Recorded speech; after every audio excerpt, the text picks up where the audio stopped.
Please subscribe कीजिए। Hello प्रिय छात्रों, आप सभी का स्वागत है हमारे यूट्यूब चैनल पर। आज हम class 10th pre board sample paper का सॉल्यूशन हल करने जा रहे हैं। 2 वीडियो पर हमने कुछ प्रश्नों को समाप्त किया है। अब हम तीसरी वीडियो लेकर के शुरू कर रहे हैं। तीसरी वीडियो में शेष बचे हुए प्रश्नों को हल करेंगे। आइए अब हम देखते हैं प्रश्न क्रमांक 12 से हमें हल करना है।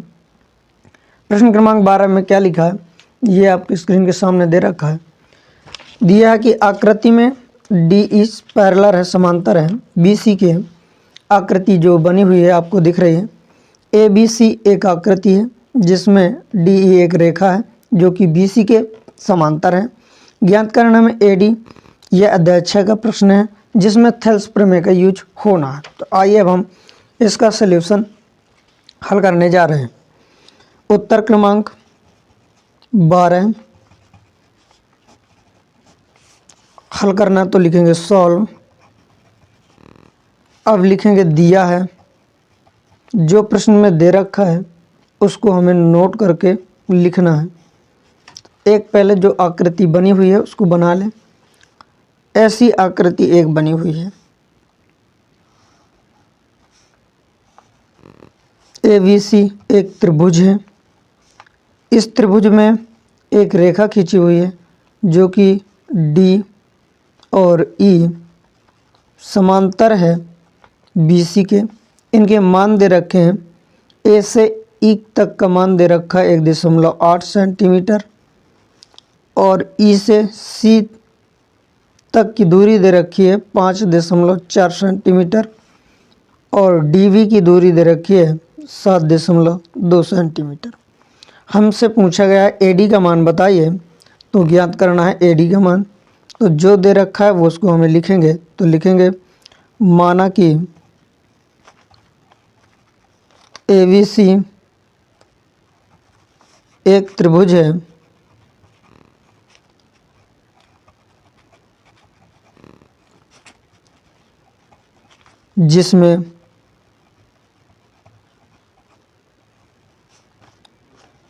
जिसमें हमको दे रखा है डी बी बराबर 7.2 सेंटीमीटर।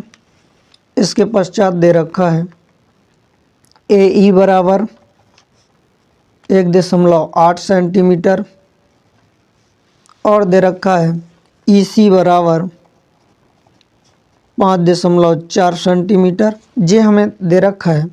ज्ञात करना था हमें ए डी का मान ज्ञात कीजिए। तो लिखेंगे ज्ञात करना है, हमें हेडिंग डालेंगे ज्ञात करना है।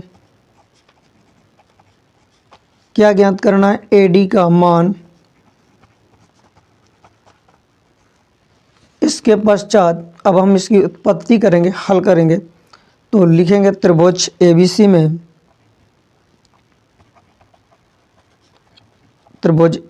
में क्या दे रखा था? दे रखा थे हमें कि जो डी ई है वह पैरेलल है, समांतर है बी सी के। ये दिया था तो लिख देंगे दिया है। तो जब भी किसी त्रिभुज में तीसरी भुजा के समांतर कोई रेखा खींची जाए या पैरेलल हो तब उसमें हम थेल्स प्रमेय का यूज कर सकते हैं। ए डी अपॉन में हो जाएगा D B. A D upon D B बराबर ए ई अपॉन में हो जाएगा ई सी।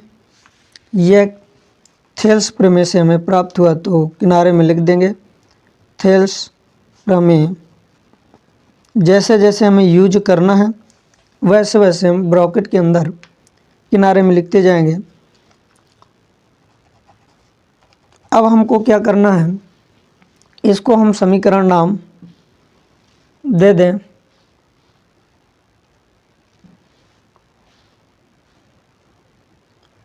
समीकरण 1।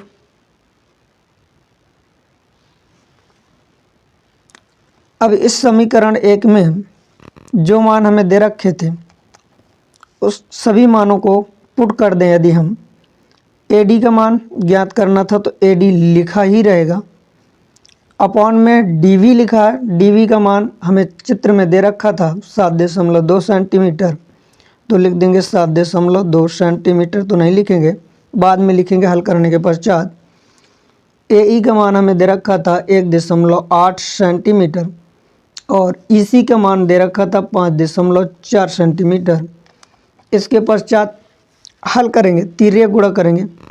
एडी का 5.4 के साथ गुणा करेंगे तो एडी गुणे 5.4 बराबर, इसके पश्चात 7.2 का गुणा करेंगे 1.8 के साथ, तो 7.2 गुणे 1.8।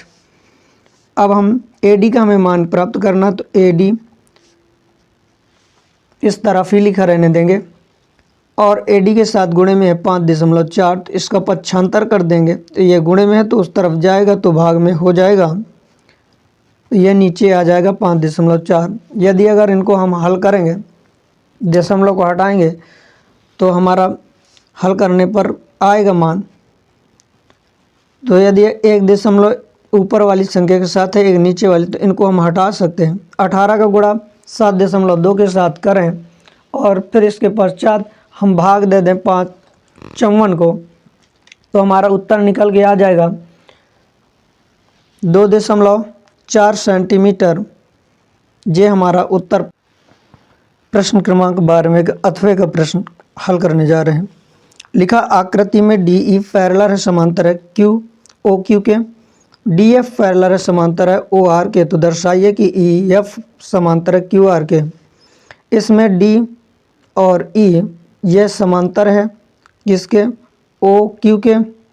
फिर इसके पश्चात दे रखा हमें डी एफ पैरेलल है ओ आर के, और लास्ट में हमें ज्ञात करना है कि जो ई एफ है ये पूरी भुजा रेखा समांतर है क्यू आर के, जे क्यू दे रखा है। तो चलिए हम हल करते हैं। लिखेंगे माना त्रिभुज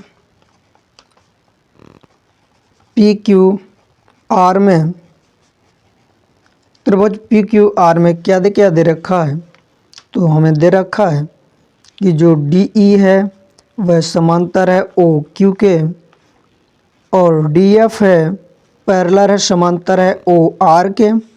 अब हमें ज्ञात करने में दे रखा है, तो लिखेंगे ज्ञात करना है। क्या ज्ञात करना है, तो जो ई एफ है वह पैरेलल है क्यू आर के। इसके पश्चात हमें उत्पत्ति करनी है, तो आइए अब हम चित्र बना लेते हैं। हमारे पास एक चित्र दे रखा था इस तरह का, उसमें रेखांकित किया गया था यह पी है और यह क्यू है और यह आर है। इसमें से पी का लमसम द्विभाजक खींचा गया था, फिर क्यू से और आर से खींचा गया था।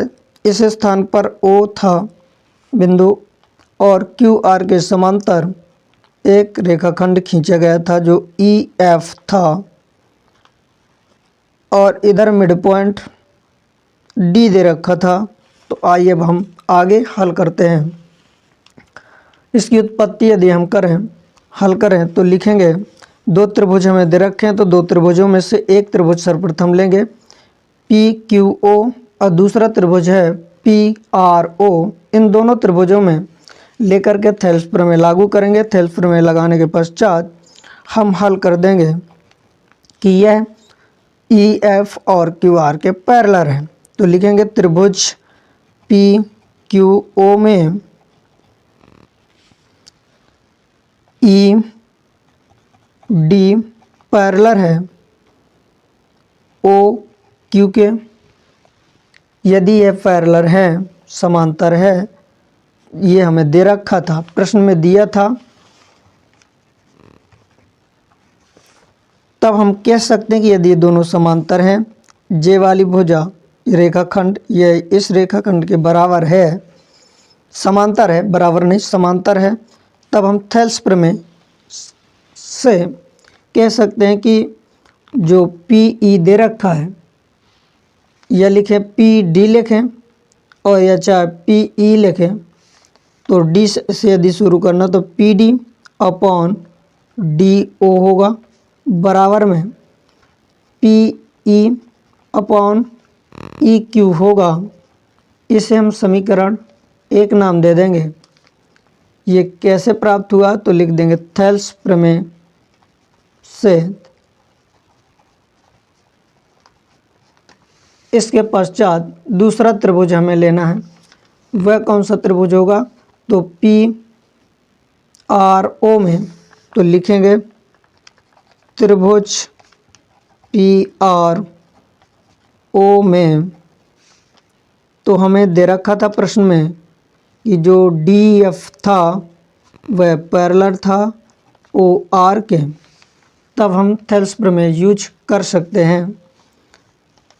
तो लिखेंगे थेल्स प्रमेय के नियमानुसार ये जो पी डी है वह अपॉन में होगा डी ओ के, और पी एफ अपॉन में होगा एफ आर। तो लिखेंगे कि P D upon D O बराबर पी एफ अपॉन में होगा एफ आर।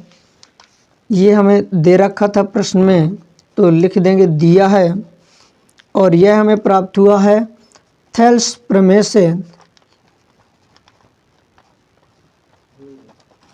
और इसको हम समीकरण नाम दे देंगे 2।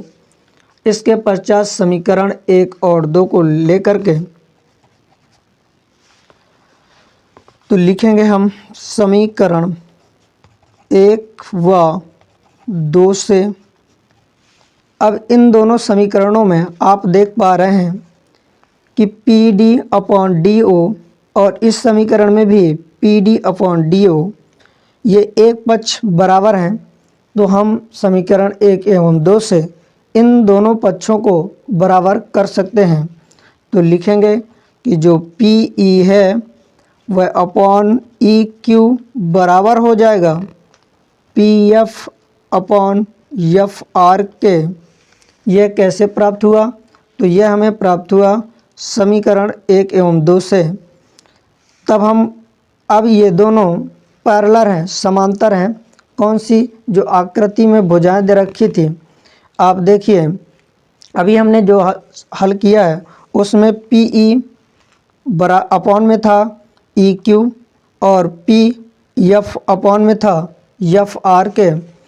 तो यदि ये दोनों अपॉन में हैं, एक दूसरे के अनुपात में हैं, तब इनको या इनकी भुजाओं को हम समांतर कर सकते हैं थेल्स प्रमेय के विलोम से। तो अब हम लिख देंगे कि जो ई एफ है वह पैरेलल होगा क्यू आर को। क्यों? थेल्स प्रमेय के विलोम से। थेल्स प्रमेय के विलोम, थेल्स प्रमेय के विलोम से यह हमारा सिद्ध हो गया। जो हमें ज्ञात करना था, हमें कहा गया था कि जो ई एफ समांतर क्यू आर के, तो यह प्राप्त कैसे हुआ हमें, तो यह हमें थेल्स प्रमेय के विलोम से प्राप्त हुआ। थेल्स प्रमेय के विलोम में जब किसी त्रिभुज के तीसरी भुजा के समांतर कोई रेखा खींची जाती है तो संगत भुजाओं के अनुपात बराबर हो जाते हैं। तो जब हमने अनुपातों को बराबर किया तो हम समांतर भी सिद्ध कर दिए थेल्स प्रमेय के विलोम से। अब आइए हम प्रश्न क्रमांक 13 हल करेंगे। प्रश्न क्रमांक 13 में क्या दे रखा है? प्रश्न क्रमांक 13 में हमें दे रखा है बहुपद, लिखा बहुपद टी स्क्वायर माइनस 15 के शून्य ज्ञात कीजिए। शून्यकों एवं गुणांकों के बीच संबंधों की सत्यता की जांच कीजिए। तो पहले दिए गए बहुपद के हम शून्य प्राप्त करेंगे। शून्य प्राप्त करने के पश्चात उनके गुणांक निकालेंगे और फिर संबंधों की सत्यता की जांच करेंगे। आइए अब हम प्रश्न क्रमांक 13 हल करने जा रहे हैं। प्रश्न क्रमांक 13 में लिखा क्या है, दे रखा है प्रश्न क्रमांक 13 में, तो नोट करेंगे। लिखेंगे उत्तर क्रमांक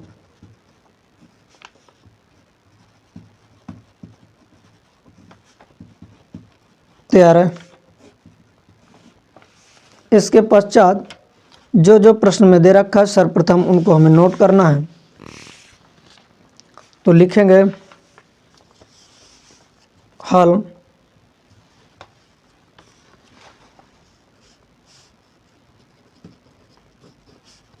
दिया है, प्रश्न में क्या दे रखा था, तो आइए देख लेते हैं। प्रश्न में दे रखा था बहुपद, तो लिखेंगे बहुपद,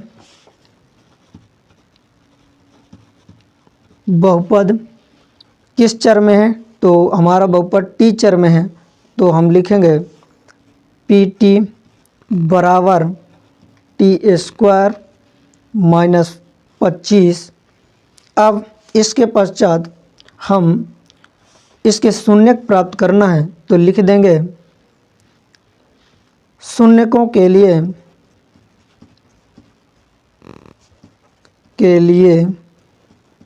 और जब भी हम शून्यकों के लिए लेकर के चलेंगे तो जो बहुपद हमने माना था पी टी उसको शून्य के बराबर लिख देंगे और पी टी का मान हमने मान करके रखा था तो उसको नोट इधर लिख देंगे। तो पी टी बराबर था टी स्क्वायर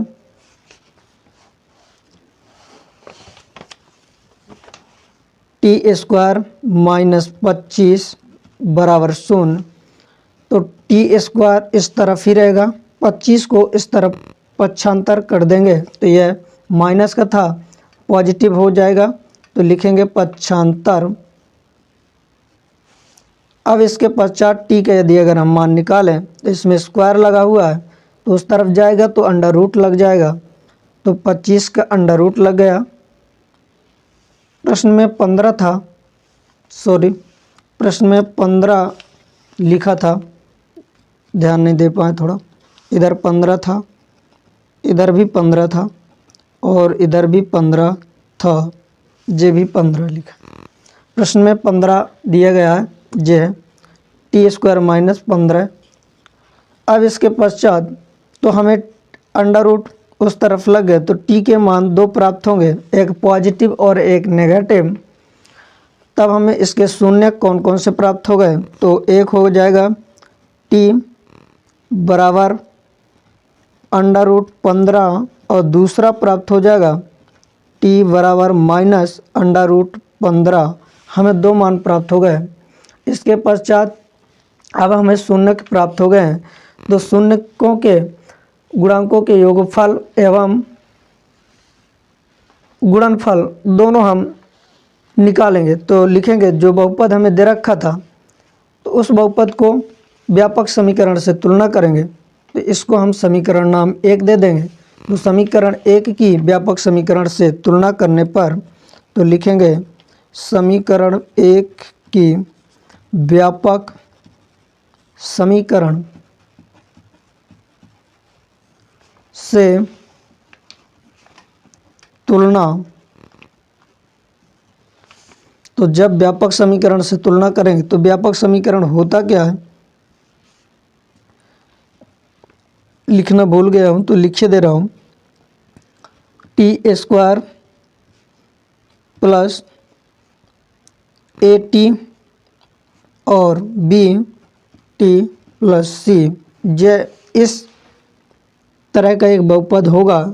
इससे हम यदि इस समीकरण 1 की तुलना करें तो हमें ए बी सी के मान प्राप्त हो जाएंगे।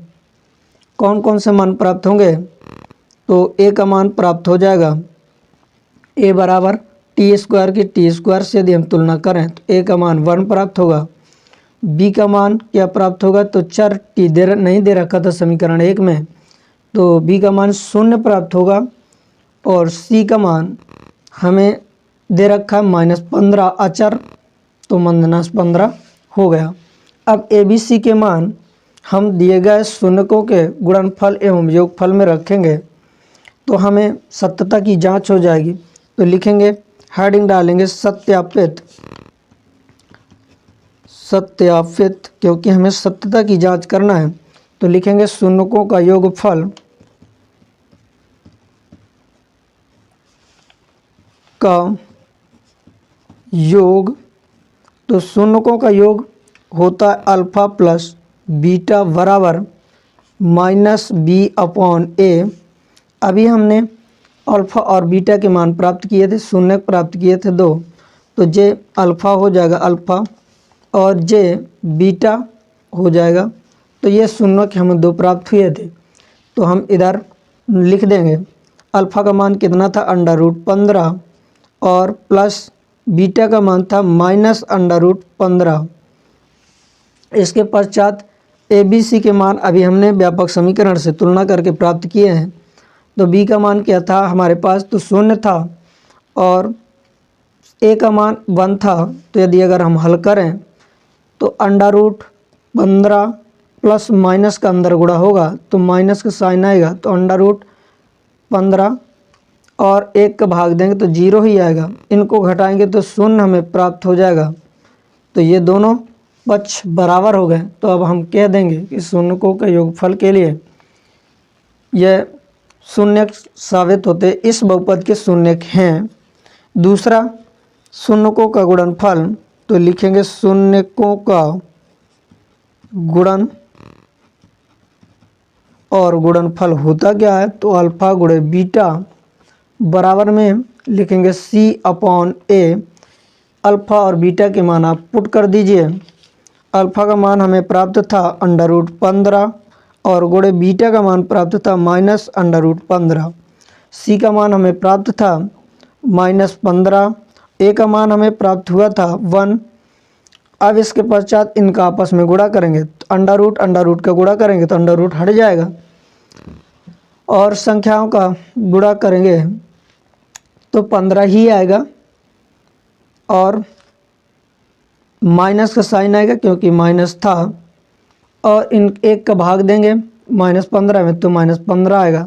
दोनों पक्ष बराबर आ रहे हैं, तब हम यह बहुपद के शून्यक हैं। यह हमारी सत्यता की जांच हो गई। अब आइए हम प्रश्न क्रमांक 13 के अथवे को देखते हैं।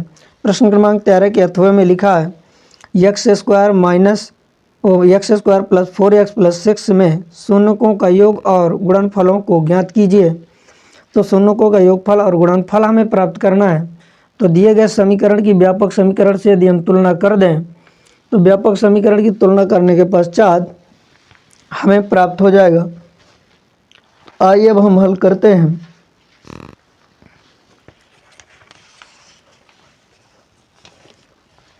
प्रश्न क्रमांक, तो लिखेंगे उत्तर क्रमांक 13 का अथवा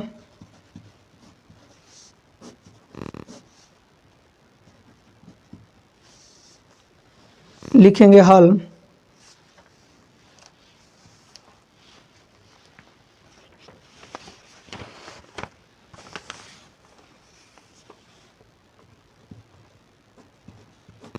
दिया है, क्या क्या दे रखा है नोट करना है, हमें लिखना है। हमें दे रखा है बहुपद, तो बहुपद किस चर में है, तो आप देख पा रहे हैं ये बहुपद यक्ष चर में है। तो यक्ष चर का बहुपद है तो लिखेंगे px बराबर x² + 4x + 6। इसको हम समीकरण 1 नाम दे दें। तो लिखेंगे समीकरण 1 की व्यापक समीकरण से तुलना करने पर समीकरण, और यह तो अभी हम लिख दें ज्ञात करना है, हेडिंग डाल दीजिए ज्ञात करना है। क्या क्या ज्ञात करना है, तो पहले नंबर में ज्ञात करना है शून्यकों का योग।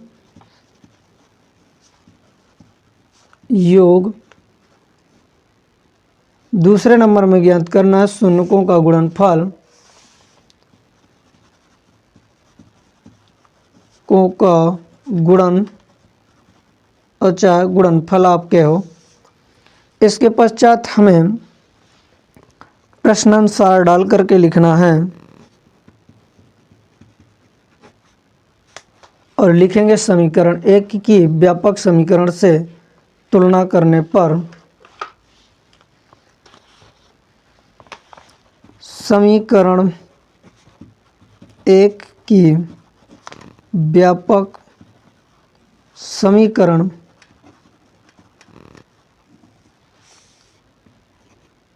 ax² + bx + c से तुलना करने पर,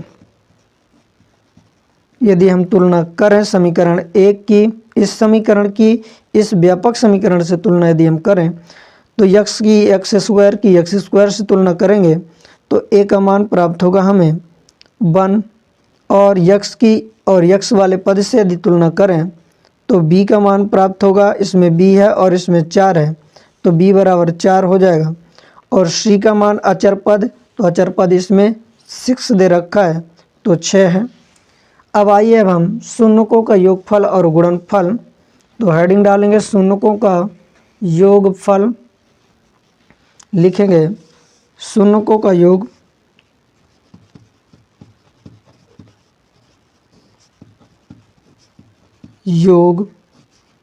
अयोग होता क्या है, तो अल्फ़ा प्लस बीटा बराबर माइनस बी अपॉन ए होता है। अभी हमने बी का मान हमें प्राप्त हुआ है, अभी हमने तुलना करके प्राप्त किए हैं, तो बी का मान दे रखा है 4 तो लिख देंगे 4, और ए का मान हमें प्राप्त हुआ 1, ए का भाग देंगे तो -4 आएगा, तो यह हमें शून्यकों का योग प्राप्त हुआ। अब इसके पश्चात शून्यकों का गुणनफल हमें प्राप्त करना, तो लिखेंगे शून्यकों का गुणन, और गुणनफल होता है अल्फा गुणे बीटा बराबर सी अपॉन ए, तो सी का मान हमें प्राप्त हुआ था 6 और ए का मान प्राप्त हुआ था 1, तो शून्यकों का गुणनफल हमें प्राप्त हुआ 6। यही हमें ज्ञात करना था, शून्यकों का योगफल एवं गुणनफल, तो हमने प्राप्त कर लिया है। इस तरह हमें हल करना था। अब आइए हम अगला प्रश्न हल करने जा रहे हैं। अगला प्रश्न है क्या, तो प्रश्न क्रमांक अब हम 14 हल करेंगे। प्रश्न क्रमांक 14 में क्या दे रखा है, आइए देखते हैं। यह है स्क्रीन के सामने आपके प्रश्न क्रमांक 14। प्रश्न क्रमांक 14 में लिखा है क्या क्या दे रखा है, तो आइए देखते हैं। प्रश्न क्रमांक 14 को पढ़िए। लिखा है बिंदु ए के निर्देशांक ज्ञात कीजिए जहां ए वी एक वृत्त का व्यास है जिसका केंद्र 2 - 3 और तथा बी के निर्देशांक 1 और 4 दे रखे हैं। तो पहले हमें एक वृत्त का निर्माण करना है। वृत्त बनाने के पश्चात उसमें एक व्यास बनाना। व्यास जब हो जाएगी तो उसके निर्देशांक अंकित कर देंगे। इसके पश्चात केंद्र के निर्देशांक दे रखे हैं वो भी हम पुट कर देंगे। तो आइए अब हम हल करने जा रहे हैं। लिखेंगे उत्तर क्रमांक 14 जो जो दे रखा है वो हम नोट करेंगे। तो सर्वप्रथम पहले हम एक वृत्त का निर्माण कर लें। यह मान लीजिए एक वृत्त है, सर्कल जिसे कहते हैं। इस सर्कल में कहा गया प्रश्न है कि एक व्यास खींचना है। तो वृत्त का केंद्र मान लीजिए O है और एक व्यास AB, तो A और V, एक हमने व्यास खींचा AB जिसका केंद्र O है। प्रश्न में दे रखा कि A के निर्देशांक ज्ञात कीजिए, तो हम मान करके चल रहे हैं कि A के निर्देशांक x1 और y1 होंगे। केंद्र के निर्देशांक दे रखे हैं तो 2 - 3 और v के निर्देशांक हमें प्राप्त हैं 1 और 4। इसकी सहायता से निर्देशांक ज्यामिति के सूत्रों को लगा करके हल करेंगे। हमें ज्ञात करना है ए के निर्देशांक। तो आप देख पा रहे हैं कि यह ए बी एक व्यास है जिसमें ओ ए और ओ बी ये दोनों त्रिज्याएं आपस में बराबर होती हैं। तब हम कह देंगे मध्य बिंदु का सूत्र इसमें प्रयोग कर सकते हैं आसानी से। तो आइए अब हम हल करेंगे। लिखेंगे, लिखना क्या है, लिखेंगे दिया है जो जो दे रखा है प्रश्न में उसे नोट करेंगे। तो लिखना है दिया है माना कि ओ केंद्र का एक वृत्त खींचा जिसका व्यास AB है, जिसमें A के निर्देशांक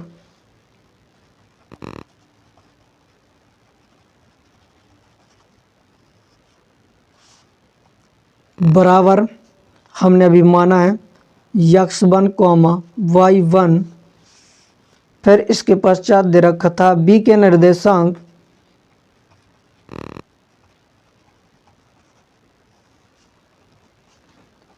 1 4 दे रखा है और मध्य बिंदु के निर्देशांक मतलब केंद्र के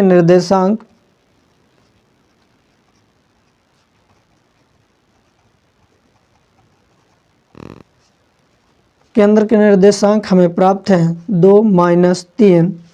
इसके पश्चात हल करेंगे, मध्य बिंदु प्रमेय का सूत्र लगाएंगे और सॉल्व करेंगे। तो अभी ज्ञात करना में लिखना है, ज्ञात करना है जो प्रश्न में दे रखा था। क्या ज्ञात करना था? हमें ज्ञात करना था बिंदु ए के निर्देशांक। तो लिखेंगे बिंदु ए के निर्देशांक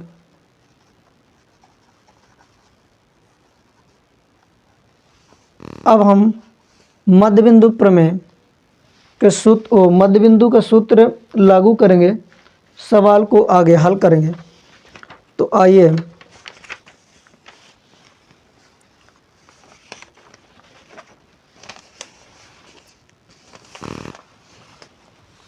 लिखेंगे प्रश्नानुसार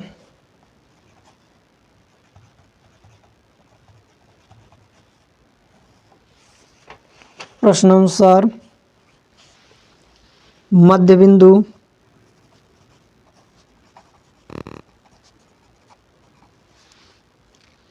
ओ, क्योंकि हमने वृत्त का केंद्र माना था ओ, इसलिए ओ कोष्ठक x, y और लिखेंगे x1 plus x2 upon 2, y1 plus y2 upon 2। अब इनमें हम x1 और y2 ऐसे मान रख कर के हल करेंगे। तो हमें ये x1 हमने माना ही था, y1 हमने मान कर के रखा था और इसमें हो जाएगा x2 और y2, तो a हो जाएगा। तो हम लिखे दे रहे हैं x1 हमें निकालना है, तो x और y, तो x का मान हमें केंद्र के निर्देशांक 2 दे रखा है और y बराबर -3 दे रखा है, ये लिखा है। इसके पश्चात x2 का मान हमें कहाँ से प्राप्त होगा? तो b के निर्देशांक में ये पहला 1 लिखा है, तो यह हो जाएगा x2 और दूसरा y2, तो y2 ये हमारा 4 दे रखा है b के निर्देशांक में से। तो अब हम x और y के मान प्राप्त हो गए, x2 और y2 के मान प्राप्त हो गए, तो इसमें रखेंगे, इन मानों को पुट करेंगे सूत्र में और माध्यिका निकालेंगे। तो x का मान हमें प्राप्त है 2 और y का मान प्राप्त है -3 बराबर। इसके पश्चात x1 का मान हमें प्राप्त है 1, तो x1 का निकालना ही है तो x1 ही रहेगा और x2 का मान हमें प्राप्त है 1 और अपॉन में 2, y का 1 का मान निकालना तो y1 लिखा ही रहेगा। y2 का मान 4 प्राप्त है तो 4 अपॉन में 2। अब x वाले पद की x वाले से तुलना करेंगे और y वाले पद की y वाले पद से तुलना करेंगे। तो लिखेंगे तुलना करने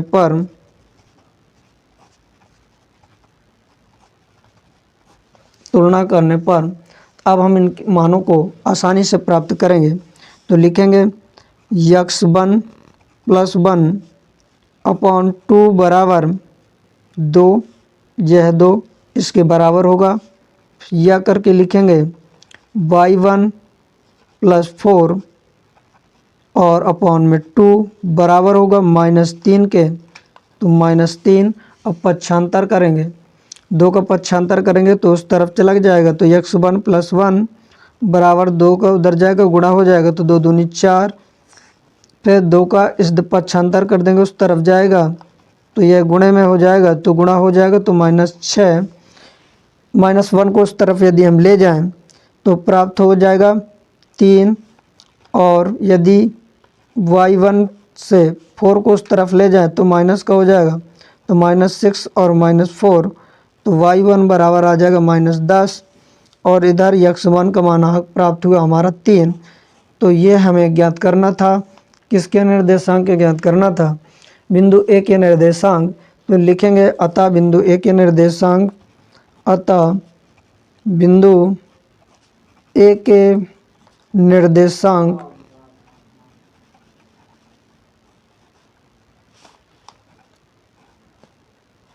तीन -10 हैं। यह हमारा प्रश्न क्रमांक 14 हल हुआ। अब आइए हम प्रश्न क्रमांक 14 के अथवे का हल करेंगे। प्रश्न क्रमांक 14 के अथवे में क्या दे रखा है, यह प्रश्न क्रमांक 14 का अथवा में लिखा है युग्म 00 व 36,15 के बीच की दूरी ज्ञात कीजिए। तो इसमें हमें दूरी का फार्मूला यूज करना है, दूरी निकालना है। तो दूरी का फार्मूला जानते ही है और नहीं जानते तो हम बताने का प्रयास करेंगे। तो लिखा है, जो लिखा है पहले उसको हम लिखेंगे, दिया है हमें, और इसके पश्चात हल करेंगे। तो लिखेंगे उत्तर क्रमांक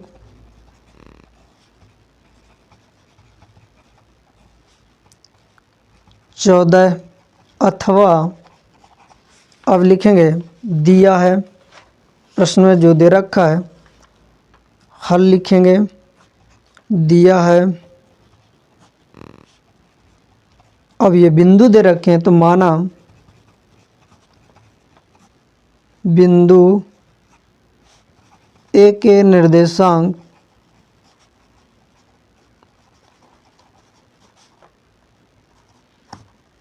शून्य दे रखे हैं, 00 लिखा तो 00 लिख दिए। अब लिखेंगे बिंदु बी के निर्देशांक, बिंदु बी के निर्देशांक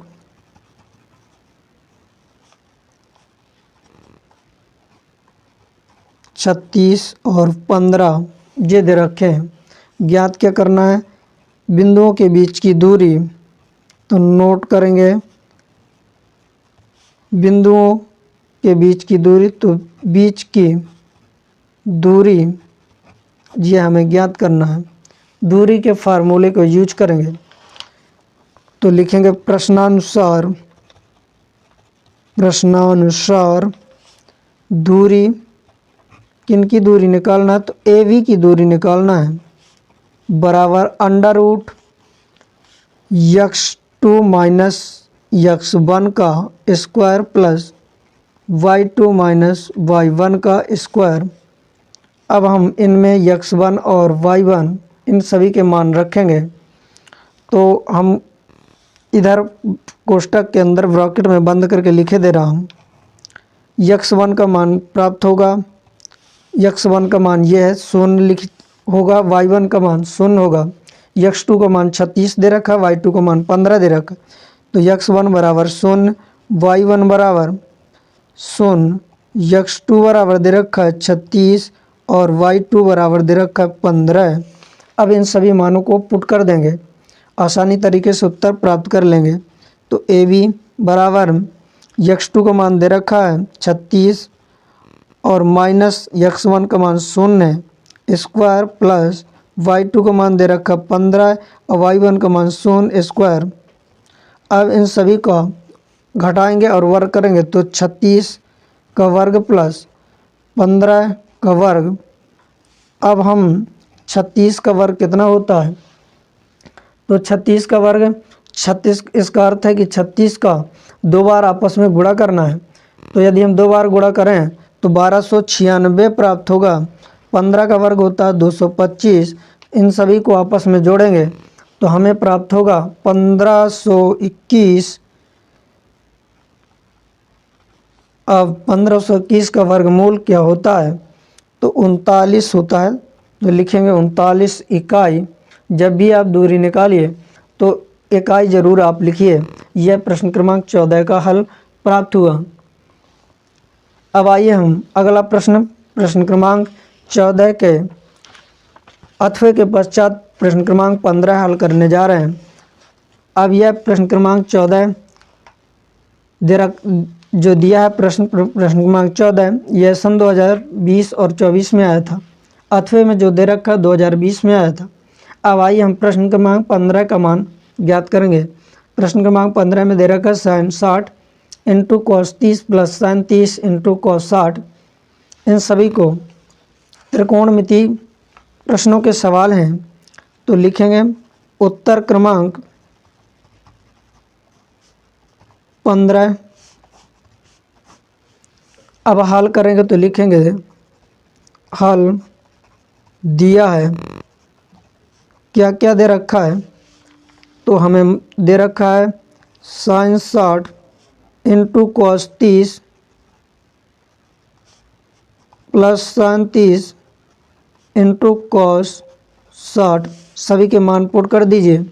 साइन 60 का मान होता है √3/2 गुणे कॉस 30 का मान होता है √3/2 प्लस साइन 30 का मान 1/2 इंटू यह गुणा कॉस 60 का मान 1/2।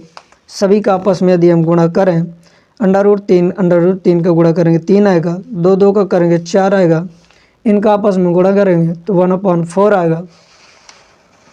और इसके पश्चात इन सभी संख्याओं को आपस में जोड़ देंगे, तो यदि हर वाली संख्याओं का एलसीएम ले तो 4 ही आएगा। ऊपर आएगा भाग देंगे 4 का 1 और 3 के साथ गुणा करें 3, और इसी प्रकार 1 आएगा। जोड़ेंगे यदि अगर हम तो 4 हो जाएगा, 1 और 3 4, और अपॉन में 4 लिखा ही है। कट करेंगे तो उत्तर प्राप्त होगा 1, तो यह हमारा 1 प्राप्त होता है। यह प्रश्न क्रमांक 15 का हल प्राप्त हुआ। अब आइए प्रश्न क्रमांक 15 के अथवे में दे रखा है कि साइन सेक थीटा बराबर